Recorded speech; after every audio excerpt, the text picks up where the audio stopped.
फिर वो जेनिफर को एक रूम में लेकर जाता है जहाँ वो देखना चाहता था कि जेनिफर को कितना गुस्सा आने पर वो हल्क बनती है। वो उसे एक केबिन में बंद करके बहुत सारे ब्लेड्स को ऑन कर देता है और तभी जेनिफर हल्क बनकर उन ब्लेड्स को तोड़ने के बाद केबिन के दरवाजे को भी तोड़कर ब्रूस के ऊपर चिल्लाने लगती है। लेकिन तभी ब्रूस देखता है कि वो हल्क जरूर है लेकिन वो जेनिफर की तरह बातें कर पा रही थी, मतलब कि जिन के शरीर में हल्क और जेनिफर दोनों एक साथ मौजूद थे। ब्रूस उसके इस एबिलिटी से दंग रह जाता है क्योंकि जिन के खून के ऊपर रिसर्च करने से पहले वो एक साथ कभी भी बैनर और हल्क नहीं बन सकता था। ब्रूस कहता है मुझे तुमसे जलन हो रही है, तुम्हें मेरी तरह अब खुद के दूसरे रूप के साथ लड़ना नहीं पड़ेगा। एक बार तो मुझे वापस से नॉर्मल होने में 2 साल लगे और मैं हल्क के शरीर के साथ 2 साल तक स्पेस में था। दोस्तों जिसे हमने थॉर रैग्नारोक में देखा था, जिसके बाद ब्रूस उसे मेडिटेशन करना सिखाता है और वो उसे उसके गुस्से पर काबू करना भी सिखाता है। वो उसे अलग अलग तरीके से परेशान करके गुस्सा दिलाने की कोशिश करता है। फिर ब्रूस उसे स्पैंडिक्स नाम का एक कच्छा देता है जो जिन और सी हल्क के शरीर दोनों में फिट हो सकता था। जिन उसे हल्क बनने के और भी तौर तरीके सिखाता है जैसे कि बड़े बड़े पत्थरों को फेंकना, जंप मारना और बॉडी को बैलेंस करना। लेकिन वो बैनर से बेटर कर रही थी, जिस पर बैनर गुस्से में आकर उसे एक पंच मारता है। फिर ब्रूस कहता है कि हल्क बनने के कई फायदे भी हैं, जैसे हमारा शरीर शराब की टंकियां हजम कर सकता है। वो दोनों बहुत सारी शराब पीकर खूब ढकार मारते हैं। अगली सुबह जिन वहाँ से जाने लगती है तो ब्रूस उसे रोकने की कोशिश करता है। वो कहता है अभी तुम्हारी ट्रेनिंग बाकी है, जिस पर वो कहती है मुझे हल्क वल्क नहीं एक लॉयर बनना है। ब्रूस उसे रोकने की कोशिश करता है तो वो उसे अपने गाड़ी से उड़ा देती है और फिर उन दोनों में खूब लड़ाई होती है। जिन भी हल्क बनकर ब्रूस से लड़ने लगती है। वो दोनों अच्छे से एक दूसरे का मुकाबला करते हैं। ब्रूस जेन को उठाकर एक नारियल के पेड़ पर फेंक देता है जिससे कि सारा कोकोनट ब्रूस के ऊपर ही आकर गिरता है। दोनों की लड़ाई में ब्रूस का बार टूट जाता है जिससे ब्रूस को बहुत दुख होता है। जिसके बाद वो दोनों मिलकर ब्रूस के बार को बनाते हैं और फिर ब्रूस जिन को वहाँ से जाने के लिए इजाजत दे देता है। नेक्स्ट सीन में हम जेनिफर को एक कोर्ट में देखते हैं। वहाँ सुपर पावर वाली एक लड़की टैटियाना आकर तबाही मचाने लगती है। जिसके बाद जिन अपने शूज को उतारकर हल्क बन जाती है। टैटियाना पूछती है अब तुम किस खेत की मूली हो, तो वो कहती है मैं हूँ जेनिफर वॉल्टर अटॉर्नी एटला। और फिर वो उसकी खूब कुटाई करने के बाद वापस से नॉर्मल हो जाती है और जज से कहती है कि अब मैं अपनी आखिरी दलील सुनाने के लिए तैयार हूँ। She Hulk season 1 episode 2 superhuman law. Next scene में हम देखते हैं कि पूरे कंट्री में मिस जेनिफर वॉल्टर के हल्क बनने की न्यूज वायरल हो चुकी है, जहाँ लोगों ने उसे सी हल्क का नाम दिया। लेकिन जिनको ये नाम बिल्कुल भी पसंद नहीं आता। फिर जब जेन अपनी दोस्त निकी के साथ एक बार में जाती है तो सारे लोग उसे सी हल्क बोलकर वेलकम करते हैं। वहाँ जेन का पुराना बॉयफ्रेंड डेनिस भी आता है। वो उससे पूछता है ये पावर तुम्हें कहाँ से मिली, तो वो कहती है मुझे नहीं पता, जिस पर वो नेपोटिज्म बोलकर एक लड़की को छेड़ने चला जाता है। तभी जेनिफर का बॉस आता है और उससे कहता है कि कोर्ट में तुम्हारे हल्क बनने से हम ये केस हार गए हैं, अब तुम हमारे लिए एक बोझ बन गई हो और अब हम तुम्हें अपनी कंपनी में नहीं रख सकते। जेन की जॉब चली गई थी, जिसके बाद वो बहुत जगह जॉब के लिए अप्लाई करती है लेकिन कोई भी उसे काम नहीं देता। वो निराश होकर एक बार में चली जाती है जहाँ मिस्टर हॉलोवे आते हैं जो एक GLKH लॉयर कंपनी के हेड थे। वो उसे एक जॉब ऑफर करते हैं जिस पर जेन कहती है लेकिन मेरी एक शर्त है, मैं अपनी पसंद की एक लीगल असिस्टेंट रखूंगी। वो कहते हैं ठीक है मंडे से आ जाना। मंडे होते ही जेन मस्त सूट बूट पहनकर मिस्टर हॉलोवे के ऑफिस में जाती है। मिस्टर हॉलोवे उसे कहते हैं आजकल सुपर पावर वाले लोग हर जगह दिख रहे हैं, इसीलिए हमने सुपर ह्यूमन के लिए लॉ डिवीजन शुरू किया है, इसके लिए मैं चाहता हूँ कि आप इसका चेहरा बने। वो उससे ये भी कहते हैं कि आप ऑफिस और कोर्ट में सी हल्क के अवतार में रहो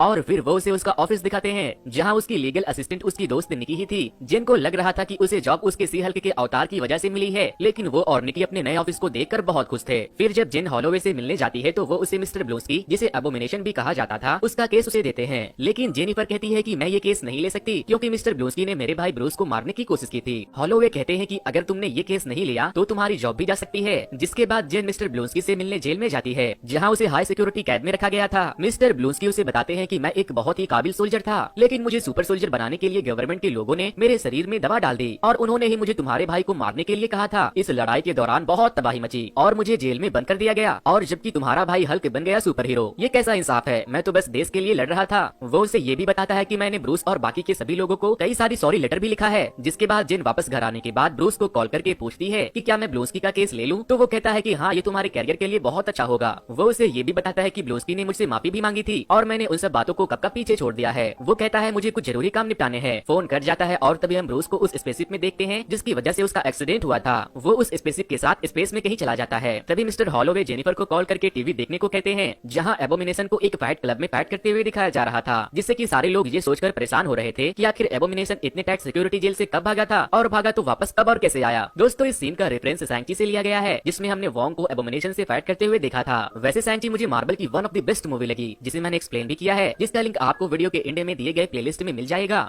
सी Hulk season 1 episode 3 the people versus Emil Blonsky. Jen jail में जाकर मिस्टर ब्लूस्की से कहती है कि तुमने कहा था कि तुमने कभी भी जेल से भागने की कोशिश नहीं की और ना ही तुम कभी एबोमिनेशन बने, जिस पर वो कहता है मैं नहीं भागा था, मुझे भागने के लिए फोर्स किया गया था, जिसके बाद मैं खुद से वापस आ गया। जेन उससे पूछती है कि आखिर वो है कौन जिसने तुम्हें इतने हाई सिक्योरिटी जेल से भागने में मदद की। वो उसे बताता है कि गुप्त कलाओं के sorcerer of supreme mister Wong. जिसके बाद जेन जेल से निकलकर अपनी असिस्टेंट निकी से पूछती है कि ये वोंग कौन है, इसके बारे में पता करो। तो वो बताती है कि वो एक सॉर्सरर है जो न्यूयॉर्क में रहता है और वो नेपाल के कामाताज का लाइब्रेरियन भी है। जिन उसे कॉल करने को कहती है। फिर जब जिन ऑफिस पहुंचती है तो मिस्टर हॉलोवे जेनिफर को एक और नया केस देने के लिए बुलाते हैं, जहां वो अपने पुराने बॉयफ्रेंड डेनिस को देखती है। दरअसल डेनिस को उसकी एक्स गर्लफ्रेंड ने धोखा दिया था, उसने उसे बहुत से महंगे महंगे गिफ्ट दिए थे और अब वो उसके ऊपर केस करके उन सारी चीजों को वापस लेना चाहती थी। उसकी जो गर्लफ्रेंड थी वो न्यू एसगार्ड की रूप बदलने वाली एक बूढ़ी नाइट एल्फ रूना थी, लेकिन वो एक famous actor Megan the stallion का भेष बदल कर रहती थी। जेन उसके बातों को सुनने के बाद खूब हंस रही थी और तभी मिस्टर वोंग वहाँ आ जाते हैं। जेन डेनिस पर हंसते हुए वोंग को लेकर अपने ऑफिस में चली जाती है, जहाँ वोंग उसे बताता है कि मैंने ही अपने सॉर्सरर सुप्रीम बनने की ट्रेनिंग के लिए मिस्टर ब्लूस्की को बाहर निकाला था, क्योंकि मुझे एक ताकतवर दुश्मन की जरूरत थी। जिसके बाद जेन उसे कहती है कि आपको ये सारी बातें सुनवाई के दिन आकर कोर्ट में बोलना होगा। वो कहते हैं ठीक है, लेकिन अगर बातों से काम ना बना तो मैं जादू करूंगा। इधर दूसरे सीन में हम देखते हैं कि डेनिस के केस पग नाम का एक लॉयर ले लेता है। डेनिस पग को अपनी सारी बात बताकर वहाँ से चला जाता है और थोड़ी देर के बाद फिर से वापस आकर कहता है मेरे केस को बंद कर दो। जिसके बाद पग को एक कॉल आता है जो डेनिस ने किया था, जिससे वो समझ जाता है कि उसके सामने रूना बैठी है। पग गुस्से में आकर उसे वहाँ से भगा देता है। अब सीन शिफ्ट होती है तो हम देखते हैं कि जूरी के सारे लोग और जेनिफर जेल में पहुंच चुके थे और तो और वहाँ मिस्टर ब्लूस्की की 8 महबूबाएं भी थी। जज पूछते हैं कि क्या आपको लगता है कि आप बदल गए हो, जिस पर वो कहता है मैं मानता हूँ मैंने बहुत से लोगों को तकलीफ दी, लेकिन सालों जेल में रहने के बाद अब मैं पूरी तरह से बदल गया हूँ। जेन अपनी दलील पेश करती है जहाँ जेल के बहुत से लोग आते हैं जिसकी जिंदगी मिस्टर ब्लूस्की की वजह से बदल गई थी। कोई ब्लूस्की की वजह से अपनी बीवी से अब मार नहीं खाता था तो किसी ने शराब छोड़कर चाय पीना शुरू कर दिया था। ब्लूस्की की 8 बीवियां भी कहती है कि वो बहुत अच्छे हैं, लेकिन तभी जज उन्हें ब्लूस्की का एक वीडियो दिखाते हैं जिसमें वो एबोमिनेशन बनकर फाइट कर रहा था। वो पूछते हैं कि तुम आखिर जेल से कैसे भागे और तभी वोंग वहाँ आ जाता है। इधर दूसरी तरफ कोर्ट में हम डेनिस के केस को देखते हैं, जहाँ जज कहते हैं कि तुम एसगार्ड में नहीं बल्कि न्यू एसगार्ड में हो, जिस पर वो कहती है excuse me your honour, Asgard का मतलब कोई जगह नहीं बल्कि उसके लोग हैं। जज कहता है थॉर की इमोशनल स्पीच कोर्ट में बिल्कुल नहीं चलेगी। जज पग से कहता है कि कोई इतना बेवकूफ कैसे हो सकता है कि उसे असली और नकली में फर्क नजर न आए। वो मिस्टर पग को रूना के खिलाफ स्ट्रॉन्ग सबूत लाने का कहकर वहाँ से चले जाते हैं। जिसके बाद रूना जज बन के वापस जाती है और कहती है मैं अपना डिसीजन बदलकर इस केस को खारिज कर रहा हूँ, जिस पर सारे लोग समझ जाते हैं कि वो रूना ही है। तभी उसकी लॉयर कहती है कि ये क्या कर दिया, जज का रूप लेना गैर कानूनी है। इधर वोंग उन जज को बताता है कि मैंने ही मिस ब्लूस्की को बाहर निकाला, मैंने उसे ये भी कहा था कि मेरे साथ कामाताज चलिए। इस वक्त नेपाल के कामाताज का मौसम बहुत रूहानी होता है, लेकिन उन्होंने कहा कि नहीं मुझे वापस जाकर अपनी सजा पूरी करनी है। इधर जज जिनसे कहते हैं कि ठीक है हम मान लेते हैं कि वो सुधर गया है, लेकिन जब वो मिस्टर ब्लूस्की से एबोमिनेशन बनते हैं तो क्या वो दूसरों के लिए खतरनाक नहीं होता। जिसके बाद मिस्टर ब्लूस्की एबोमिनेशन बनकर उन्हें दिखाते हैं और कहते हैं देखो मैं अभी भी कंट्रोल में हूँ। सारे लोग डर जाते हैं और तभी जेनिफर उसे नॉर्मल होने को कहती है। जिन उनसे कहती है इससे ये साबित हो जाता है कि वो एबोमिनेशन बनकर भाग सकते हैं, लेकिन वो जेल में रहकर अपना गुनाह काट रहे हैं। जज बोलते हैं कि सारे सबूतों और गवाहों को मद्देनजर रखते हुए फिर से सुनवाई की जाएगी, लेकिन थोड़ी देर पहले मिस्टर वोंग ने ब्लूस्की को भगाने की बात को बोली थी, जो कि एक जुर्म है। ये सुनते ही वोंग वहाँ से 9-11 हो जाता है। जिसके बाद पूरे इंटरनेट पर ये बातें फैलने लगती है कि सी हल्क के एबोमिनेशन के बच्चे की मां बनने वाली है। अगले सीन में हम देखते हैं कि मिस्टर पग डेनिस की तरफ से जिन को एक एविडेंस के तौर पर पेश करता है, क्योंकि वो उसकी एक्स गर्लफ्रेंड रह चुकी थी। पग जिन से पूछता है कि क्या आपको लगता है कि mister Dennis Megan the Stallion को पटा सकते हैं, तो वो कहती है हाँ मिस्टर डेनिस को बहुत सारी गलतफहमियां हैं। इन्हें लगता है कि दुनिया इनके इर्द गिर्द घूमती है, तो उन्हें ये भी लग सकता है कि असली की मेगन दी स्टैलियन इनकी दीवानी है। जिसके बाद जज रूना को $1,75,000 देने के साथ 2 महीने का जेल का सजा सुनाते हैं। नेक्स्ट सीन में हम वापस से जिन को जेल में जाते हुए देखते हैं, जहाँ मिस्टर ब्लूस्की की सुनवाई होने वाली थी और फाइनली जज आज मिस्टर ब्लूस्की को रिहा कर देते हैं, लेकिन उसके एबोमिनेशन बनने पर रोक लगा दिया जाता है और उसे इनहिबिटर्स पहनने का ऑर्डर भी देते हैं, जिससे कि उसके एबोमिनेशन बनते ही उन्हें पता लग जाएगा और उसे वापस से जेल भेज दिया जाएगा। फिर जब रात को जेनिफर घर जा रही होती है तो वहाँ कुछ गुंडे आ जाते हैं जिसके पास एसगार्ड के लोगों के आधुनिक हथियार थे। वो जिन को एक इंजेक्शन लगाने की कोशिश करते हैं, लेकिन इंजेक्शन टेढ़ा हो जाता है। जिन उनकी जमकर कुटाई करती है, जिसके बाद वो सारे लोग भाग जाते हैं और तभी हमें पता चलता है कि वो लोग सी हल्क का ब्लड लेने आए थे। अगले दिन हम सी हल्क और मेगन दी स्टैलियन को एक साथ डांस करते हुए देखते हैं। She Hulk season 1 episode 4 it is not real magic. इस एपिसोड के शुरुआत में हम एक जादूगर डॉनी ब्लेज को एक शो दिखाते हुए देखते हैं, लेकिन उसके सारे ऑडियंस उसके ट्रिक्स को देखकर बहुत बोर हो रहे थे। जिसके बाद वो ऑडियंस में से एक बेवड़ी लड़की मेडिसन को स्टेज पर बुलाता है और फिर वो पोर्टल ओपन करने वाले एक रिंग को पहनकर एक पोर्टल ओपन करके मेडिसन को दूसरे आयाम में भेज देता है। अब सीन शिफ्ट होती है और हम नेपाल में वोंग को देखते हैं, जो मस्त दी सोप्रानोस देख रहा था और तभी मेडिसन वहाँ आ जाती है। वोंग उससे पूछती है कि मोहतरमा आप कहाँ से टपकी। वो बताती है कि एक जादूगर ने मुझे किसी दूसरे डायमेंशन में भेज दिया था,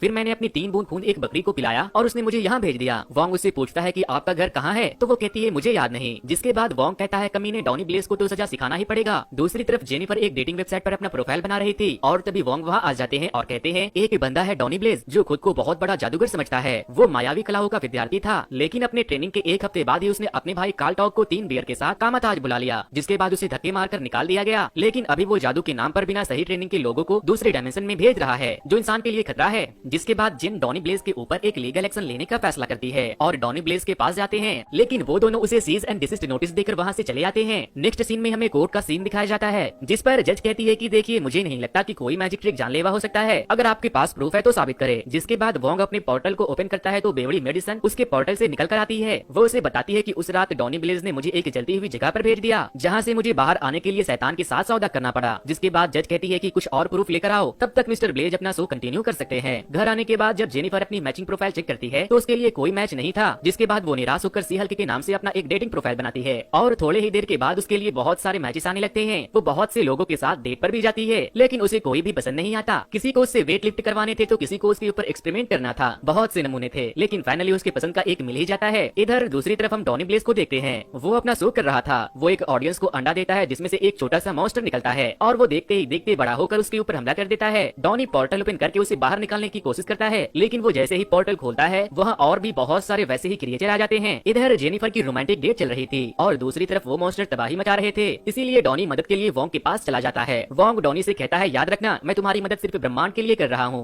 वोंग कंटिन्यू जेनिफर को कॉल कर रहा था, लेकिन जेनिफर अपने रातें रंगीन करने में जुटी थी और तभी वोंग पोर्टल ओपन करके उसके पास आ जाता है। वो कहता है, डॉनी ब्लेज ने गलत पोर्टल खोल दिया, हमें आपकी मदद चाहिए। वोंग पोर्टल को ओपन करता है। सारे मॉन्स्टर इधर उधर भाग रहे थे और काट भी रहे थे, लेकिन जेनिफर अपने सी हल्क के पावर से सारे मॉन्स्टर को पकड़कर पोर्टल के